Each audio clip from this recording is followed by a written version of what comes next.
Welcome to Thursday's edition of CNN Student News. It's good to see you. I'm Carl Azus at the CNN Center. First up, at least 20 people were injured yesterday at a high school in Pennsylvania, some of them very seriously, and one student is being held by police. They say it was a stabbing attack by a male student. A school principal and a resource officer were somehow able to stop and handcuff the attacker. As investigators work to figure out why this happened, stories of rescues are already coming out from Franklin Regional Senior High School. At one hospital where victims were taken, a doctor said because a female student acted quickly and applied pressure to the wounds of a male victim, she might have saved his life. President Obama arrived at Fort Hood yesterday. Last week, the military base in Texas saw its second mass shooting in 5 years, and yesterday's event was a memorial service for the victims of that. Today, 4 American soldiers are gone. 4 Army families are devastated. As Commander-in-Chief, I'm determined that we will continue to step up our efforts to reach our troops and veterans who are hurting, to deliver to them the care that they need, and to make sure we never stigmatize those who have the courage to seek help. Our next story today, the world's biggest automaker is making a big recall. 5 of them, actually. We're talking about Toyota.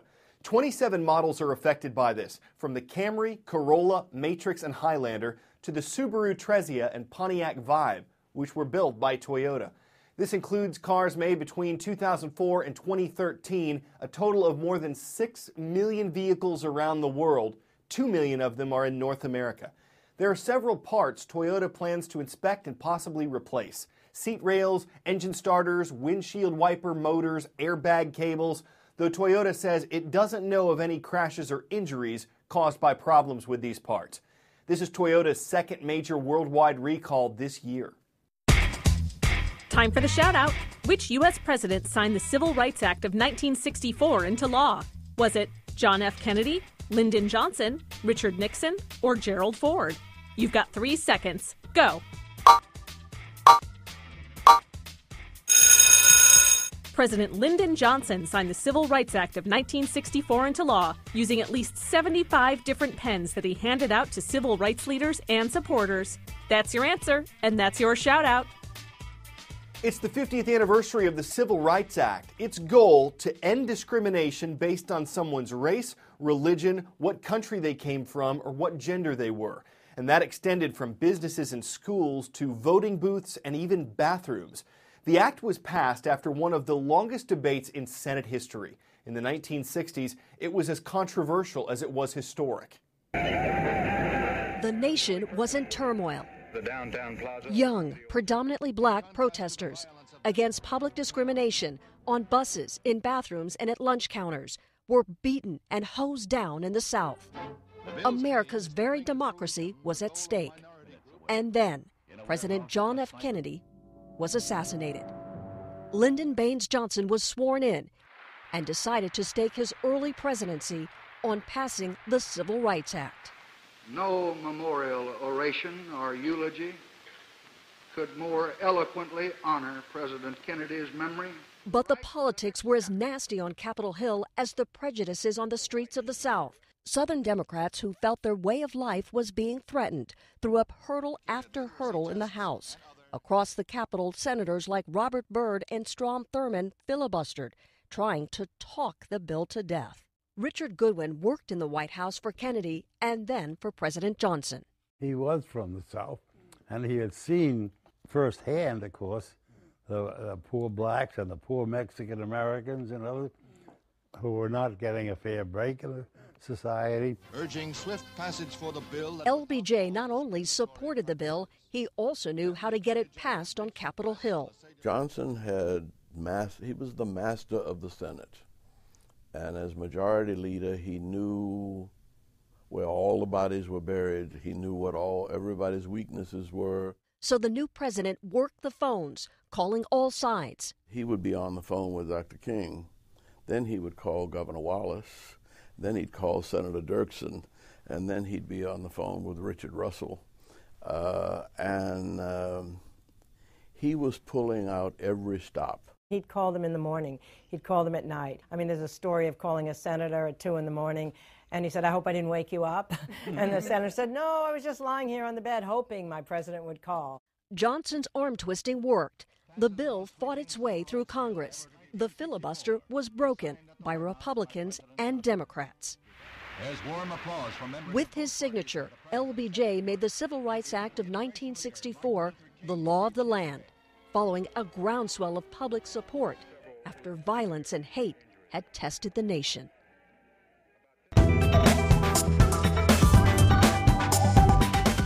Financial Literacy Month. Okay, it might not sound like the most exciting month-long event to some of you, but this April we're working to make it relevant. The terms we're giving you in our coverage will matter to many of you who are college-bound. Consider, if you will, APR, annual percentage rate.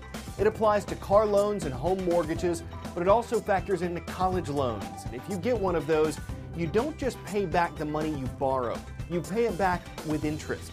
And the annual percentage rate includes that interest and any other fees as a percentage.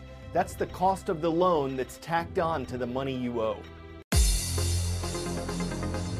Schools from 3 states, all connected, share today's roll call. We'll start in Union, Kentucky with the Jaguars. These cats are watching from Randall K. Cooper High School. 1 state east in West Virginia, we've got the Generals making the roll. They're online in Winfield. And 1 more state over in Morganza, Maryland, it's all about the Braves. They're checking us out from Chopticon High School. The Greek philosopher Plato is credited with the phrase, necessity is the mother of invention. And that's not always done from scratch. Sometimes it's born out of looking at something in everyone's garage, like a bicycle, and asking, how can we reinvent this to make it easier to take to work? That kind of inventive thinking helps keep a British company rolling.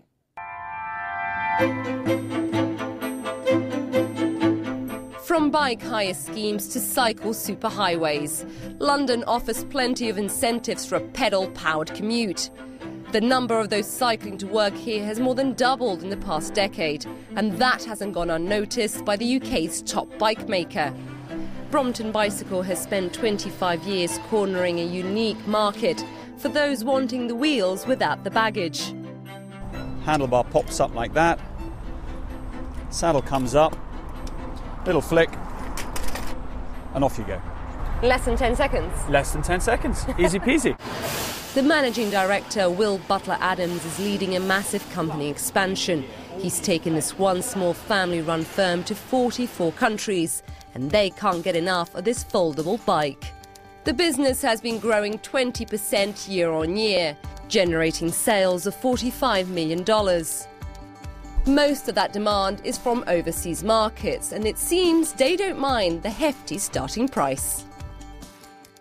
How important is innovation to your brand? If you, with your experience and with the advantage that you had from being the first, do not leverage that advantage, do not use that knowledge to keep moving faster, you will be consumed by the competition.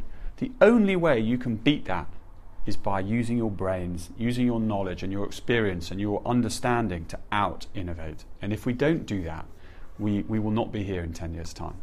Isa Suarez, CNN, London. I had a Chihuahua growing up, was a doggone great pet, and fortunately, a homebody. You can't really say that about Speedy. Oh, he looks small and slow here, but he once ran away from his owner's house, and it took 2 years for Speedy to come back. After being spotted near a college campus, some students took him to a shelter where his microchip revealed where he should have been. Another woman believes she might have cared for him in the interim.